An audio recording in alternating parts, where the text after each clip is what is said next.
When I was a freshman in college, I lost my brother Brian to suicide. Brian had been a very successful college student himself.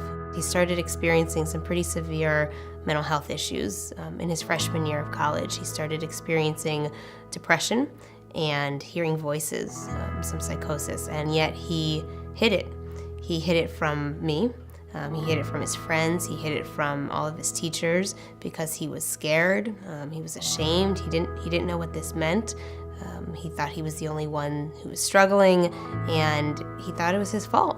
Coming to college or university is a huge transition. You're growing up, it's a new environment, you're meeting new people, there's an incredible workload. A lot of mental health issues, they don't really become evident until this period when students have to face a certain issue on their own. They have to seek help on their own. You have to constantly be the best possible version of yourself, and anything less than that is like you're a failure, you're inadequate. At least that's what I was feeling. You think that any problem that comes your way, you can solve it, and you don't need anyone's help. And sometimes life gives you challenges that you just can't solve by yourself. The suicide number is just the very tip of the iceberg, and what you hope is that if you want to change that number, you've got to get much deeper into the problem and begin to change all of the things that are leading up to it. That's where Active Minds may have the greatest impact. Active Minds is at the center of all the mental health stuff that's going on on campus. There's the mental health institution that does a lot of the counseling, but they have a hard time reaching out to students. Students trust students. We're in their position so we can empathize with them. We know what they're going through, and we can help find them the right resources that'll help them with their particular problem. Active Minds is not a support group. What we do is we connect people who all share a common story, a common life experience, a common understanding of how important these issues are.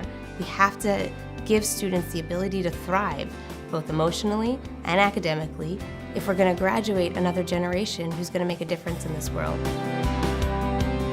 The part of Active Minds that kept me, like not just in the organization but in school in general, was finding a group of people that weren't necessarily going through the same things I was, and not necessarily could understand what I was going through, but didn't judge me for sharing it. What is so unique about Active Minds is that we create this environment where dialogues, serious conversations about personal problems arise, and we share and we just listen. It's a beautiful thing. We come from so many different angles. There's student advocacy, there's wanting to destigmatize mental illness. We understand that it's okay to ask for help, and it's okay to provide the help and be a part of that change and a part of this movement towards a supportive society. To make more people acknowledge mental health is extremely enriching, and it allows me to channel and marshal my efforts into something that I'm very, very passionate about.